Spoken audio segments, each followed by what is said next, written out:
Hi guys. അപ്പോൾ നമ്മുടെ ഇന്നത്തെ ക്ലാസ് സിംഗിൾ പ്ലേറ്റ് ക്ലച്ചാണ്. സോ കഴിഞ്ഞ ക്ലാസ്സിൽ ജസ്റ്റ് ഇത് ഞാൻ പറഞ്ഞു തന്നിട്ടുണ്ടായിരുന്നു. സോ അതും കൂടി കണ്ടിന്യൂ ചെയ്തിട്ട് നമുക്ക് ഡയഫ്രം ക്ലച്ചും കൂടി നോക്കി അവസാനിപ്പിക്കാം. ഓക്കെ, അപ്പോൾ നമ്മൾ കഴിഞ്ഞ ക്ലാസ്സിൽ കോൺ ക്ലച്ച് നോക്കി അല്ലേ. അപ്പോൾ കോൺ ക്ലച്ചിൽ നമ്മൾ ഒരുപാട് ഡിഫിക്കൽട്ടീസ് പറഞ്ഞു അല്ലേ. കോൺ ആയതുകൊണ്ട് അതിൻ്റെ 20 ഡിഗ്രിയുടെ മുകളിൽ നമുക്ക് ഒരിക്കലും ചെയ്യാൻ പറ്റില്ല. അപ്പോൾ അങ്ങനെ ചെയ്യുന്നത് കൊണ്ട് നമുക്ക് ഫ്രിക്ഷൻ സർഫേസ് ഒരിക്കലും കൃത്യമായിട്ട് ഫ്രിക്ഷൻ ലൈനിങ് കിട്ടില്ല. അപ്പോൾ നമുക്ക് നല്ലൊരു പ്രോപ്പർ എൻഗേജ്മെൻറ്റ് ഡിസെൻഗേജ്മെൻറ്റ് നമുക്ക് നടക്കില്ല. ഒരു സ്ലിപ്പേജ് ഉണ്ടാവും, വിയർ ടിയർ കൂടുതലായിരിക്കും എന്നുള്ള കാര്യങ്ങളെല്ലാം കോൺ ക്ലച്ചിൽ നമ്മൾ നോക്കിയിരുന്നു. അപ്പോൾ നമ്മളിവിടെ അതിനെ റെക്ടിഫൈ ചെയ്തുകൊണ്ട് സിംഗിൾ പ്ലേറ്റിലേക്ക് വന്നു. അപ്പോൾ ഞാൻ ഈ ക്ലാസ്സിന് ആദ്യമേ പറഞ്ഞിരുന്നു, നമ്മൾ ആദ്യം പഠിക്കുന്ന ഒരു ക്ലച്ചിൽ നിന്ന് പിന്നീട് പഠിക്കുന്ന ഓരോ ടൈപ്പ് ഓഫ് ക്ലച്ചസ് എന്ന് പറയുന്നത് അതിൻ്റെ പ്രോബ്ലംസ് അറിഞ്ഞ് അതിനെ റെക്ടിഫൈ ചെയ്ത് അതിൻ്റെ ഓരോ അപ്ഗ്രേഡഡ് മോഡലായിരിക്കും എന്നുള്ളത് പറഞ്ഞു.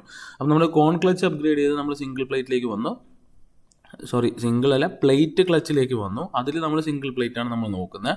അപ്പോൾ ഈ സിംഗിൾ പ്ലേറ്റ് നമ്മൾ നോക്കുമ്പോൾ അതിൻ്റെ കൺസ്ട്രക്ഷൻ നിങ്ങൾക്ക് അറിയാം. ഫ്ലൈ വീലിലാണ് നമ്മൾ ഈ നമ്മുടെ പറയുന്ന ക്ലച്ച് പ്ലേറ്റ് കണക്ട് ചെയ്യുക. ക്ലച്ച് പ്ലേറ്റിൽ ഫ്രിക്ഷൻ ലൈനിങ് ഉണ്ടാവും. ആ ലൈനിങ് ആണ് ഇവിടെ കാണുന്നത്. കഴ്സർ നോക്കിയാൽ നിങ്ങൾക്ക് അറിയാം. ഈ ലൈനിങ് നിന്ന് ഒരു പ്രഷർ പ്ലേറ്റിലേക്ക് കണക്ട് ചെയ്യും. പ്രഷർ പ്ലേറ്റ് എന്തിനാന്ന് പറഞ്ഞാൽ പ്രഷർ അപ്ലൈ ചെയ്യുന്നത് പറഞ്ഞാൽ നമ്മുടെ പെഡലിൽ നമ്മൾ കൊടുക്കുന്ന പ്രഷർ ആ പ്രഷർ പ്ലേറ്റിലാണ് അപ്ലൈ ആവുക. ആ പ്രഷർ പ്ലേറ്റ് ആണ് ക്ലച്ച് പ്ലേറ്റിനെ എൻഗേജും ഡിസെൻഗേജും ചെയ്യിക്കുന്നത്. ഓക്കെ, അപ്പോൾ നമ്മൾ പ്രഷർ പ്ലേറ്റ് ഇവിടെ കണക്ട് ചെയ്തിട്ടുണ്ടാവും. ഈ പ്രഷർ പ്ലേറ്റ് നമുക്കൊരു ക്ലച്ച് ഷാഫ്റ്റിൽ കണക്ട് ചെയ്യും. സ്പ്ലൈൻ്റെ ഷാഫ്റ്റാണ്.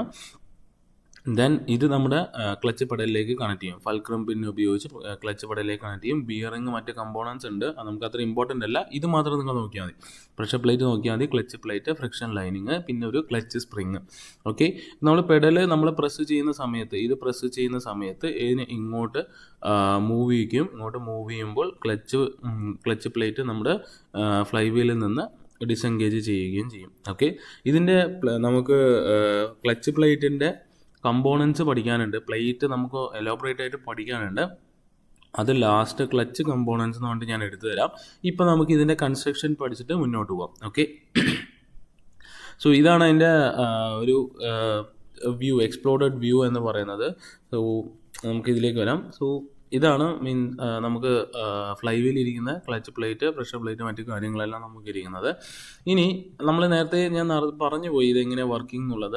അപ്പോൾ ഇതിൻ്റെ മെയിനായിട്ടുള്ള അഡ്വാൻറ്റേജ് എന്ന് പറഞ്ഞാൽ കോണിൽ നിന്ന് നമുക്ക് ഇതിലേക്ക് വന്നപ്പോൾ ഒരുപാട് റിലയബിളായി. അതുപോലെ കോണിൻ്റെ ഞാൻ നേരത്തെ പറഞ്ഞില്ല 20 ഡിഗ്രിയുടെ മുകളിൽ ചെയ്യാൻ പറ്റില്ല എന്നുള്ള കാര്യങ്ങൾ, വിയർ ആൻഡ് ടിയർ എല്ലാം നമുക്ക് ഒരുവിധം ഒഴിവാക്കാൻ നമുക്ക് പറ്റി. എന്നാലും വിയർ ആൻഡ് ടിയർ നമുക്ക് ഉണ്ടാവും, ഫ്രിക്ഷൻ സർഫേസ് ആണ് എന്നുള്ള കാര്യങ്ങളെല്ലാം നമുക്ക് മാറി. പിന്നെ ഗിയർ ചേഞ്ചിങ് ഈസിയർ ആയി. പെഡൽ മൂവ്മെൻറ്റ് കുറച്ചുകൂടി നമുക്ക് ഒരു എഫേർട്ട് കുറച്ചുകൂടി നമുക്ക് ചെയ്യാൻ നമുക്ക് സാധിച്ചു. പക്ഷേ എന്നിരുന്നാലും നമ്മളിവിടെ ഉപയോഗിച്ചിരിക്കുന്നത് ക്ലച്ച് സ്പ്രിങ് ആണ്. ക്ലച്ച് സ്പ്രിങ് ഉപയോഗിച്ചതുകൊണ്ട് ആ സ്പ്രിങ്ങിനെ കംപ്രസ് ചെയ്യിപ്പിക്കുമ്പോഴാണ് അത്രയും നമ്മൾ കംപ്രസ് ചെയ്യിപ്പിക്കുമ്പോഴാണ് നമുക്ക് ഇത് ചെയ്യുന്നത്, നമ്മൾ ഡിസെൻഗേജ് ആവുന്നത്, നമ്മുടെ ക്ലച്ച് ഫ്ലൈ വീലിൽ നിന്ന് ഡിസെൻഗേജ് ആവുന്നത്. അപ്പോൾ ഈ ക്ലച്ച് സ്പ്രിങ് ഒരിക്കലും നമുക്ക് ഈസി ആയിട്ടുള്ള സ്റ്റിഫ്നെസ് കുറഞ്ഞിട്ടുള്ള ഈ സ്പ്രിങ് നമുക്ക് ഉപയോഗിക്കാൻ നമുക്ക് സാധിക്കില്ല. കാരണം അത്രയും നല്ലൊരു സ്പ്രിങ് തന്നെ ഉപയോഗിക്കാം. കാരണം അത്രയും ലോഡ് പോകുന്ന നല്ലൊരു വെയിറ്റ് ഉള്ള ഒരു കമ്പോണൻ്റ് ആണ് നമ്മുടെ ക്ലച്ച് എന്ന് പറയുന്നത്.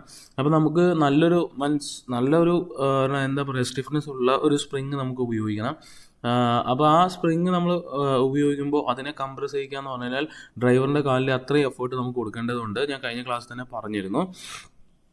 അപ്പോൾ ആ ഒരു എഫേർട്ട് കൊടുക്കേണ്ടതുണ്ട് എന്നുള്ളതിനാൽ അത്രത്തോളം പ്രോബ്ലം വന്നപ്പോൾ അതിനെ റെക്ടിഫൈ ചെയ്യാൻ വേണ്ടിയാണ് നമ്മൾ ഡയഫ്രം ക്ലച്ച് കൊണ്ടുവന്നത്. സ്പ്രിങ്ങിന് പകരം ഇതിൻ്റെ കൺസ്ട്രക്ഷൻ നിങ്ങൾ നോക്കിക്കോളൂ. ഫ്ലൈ വീൽ നമ്മളിവിടെ കൊടുത്തിട്ടുണ്ട്. നമ്മുടെ ക്ലച്ച് പ്ലേറ്റ് ഇവിടെ ഇരിക്കുന്നു. ആ പ്രഷർ പ്ലേറ്റിൻ്റെ ഏരിയ ആണ് നമുക്ക് ഈ യെല്ലോ കളറിൽ കാണുന്നത്.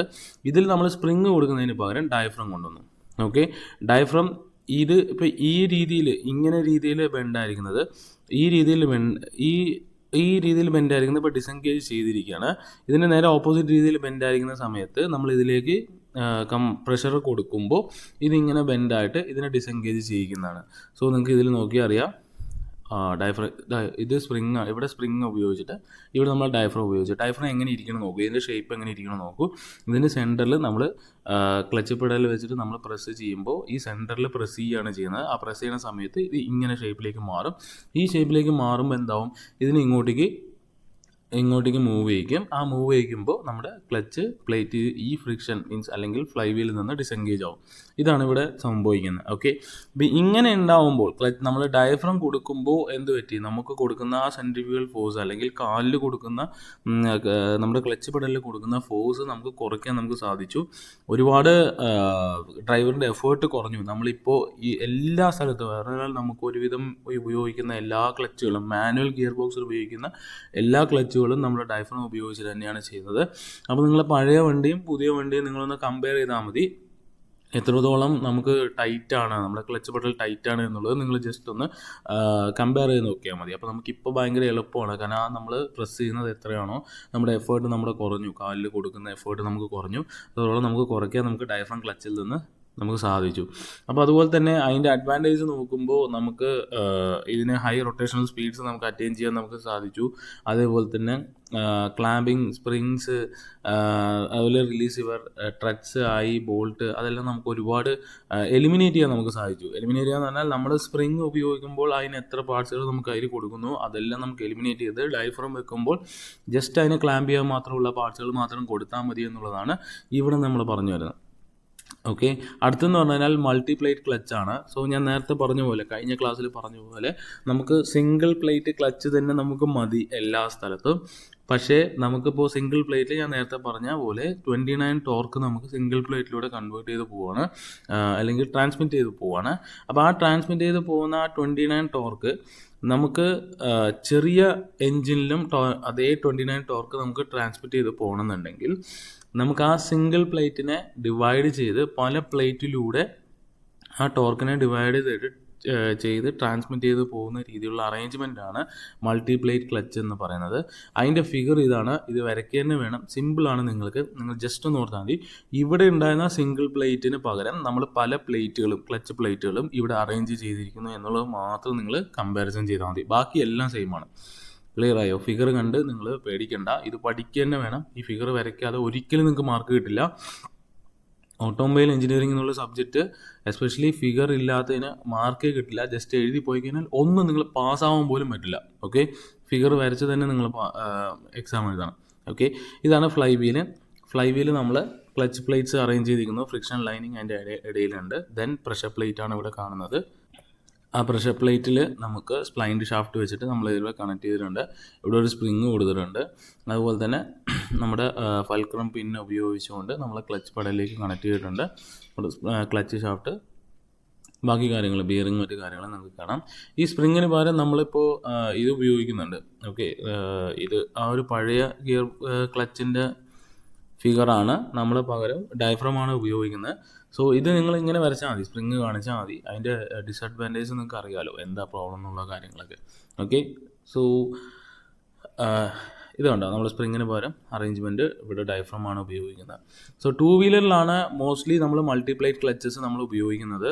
സോ ഇതിൻ്റെ നമുക്ക് പല കാര്യങ്ങളും, മീൻസ് അതിൻ്റെ അഡ്വാൻറ്റേജ്, ഡിസഡ്വാൻറ്റേജ് എന്നുള്ള കാര്യങ്ങൾ നമുക്ക് പറയുകയാണെന്നുണ്ടെങ്കിൽ, ടോർക്ക്, എത്രത്തോളം ടോർക്ക് നമുക്ക് കൂടുതൽ ട്രാൻസ്മിറ്റ് ചെയ്യാൻ പറ്റുമോ അത് ട്രാൻസ്മിറ്റ് ചെയ്യാൻ നമുക്ക് സാധിക്കും. കാരണം സിംഗിൾ പ്ലേറ്റ് ക്ലച്ചിനാണെങ്കിൽ ആ പ്ലേറ്റിനുള്ള നമുക്കൊരു ലിമിറ്റേഷൻസ് ഉണ്ട്. അപ്പോൾ നമുക്ക് മറ്റേതിൽ മീൻസ് നമുക്ക് എത്രത്തോളം പ്ലേറ്റ് കൂടുതൽ വെക്കണോ അത്രത്തോളം നമുക്ക് ട്രാൻസ്മിഷൻസ് നമുക്ക് സാധിക്കും. അതുപോലെ വിയർ നമുക്ക് കുറവായിരിക്കും സിംഗിൾ പ്ലേറ്റിനെക്കാളും. കാരണം അത്രത്തോളം ഈക്വലായിട്ട് ഡിസ്ട്രിബ്യൂട്ട് ചെയ്തതുകൊണ്ട്, ഈക്വലായിട്ട് അതിന് വർക്ക് ചെയ്യുന്നത് കൊണ്ട് നമുക്ക് വിയർ കുറവായിരിക്കും എന്നുള്ളതാണ് ഇവിടെ പറയുന്നത്. അതുപോലെ തന്നെ ഹീറ്റ് കൂടുതൽ ജനറേറ്റ് ചെയ്യും സിംഗിൾ പ്ലേറ്റിനെക്കാളും. കോസ്റ്റ് വൈസ് നമുക്ക് എന്തായാലും കൂടുതലായിരിക്കും. കാരണം അത്രയും കമ്പോണൻസ് നമുക്ക് കൂടുതൽ വരുന്നതുകൊണ്ട് കോസ്റ്റ് വൈസ് നമുക്ക് കൂടുതലായിരിക്കും. അതുപോലെ തന്നെ അതിൻ്റെ വർക്കിംഗ് കാര്യങ്ങൾ ഞാൻ ഓൾറെഡി പറഞ്ഞു പോയി. ആ പറഞ്ഞ കാര്യങ്ങൾ തന്നെയാണ് ഇതിൽ എഴുതിയിരിക്കുന്നത്.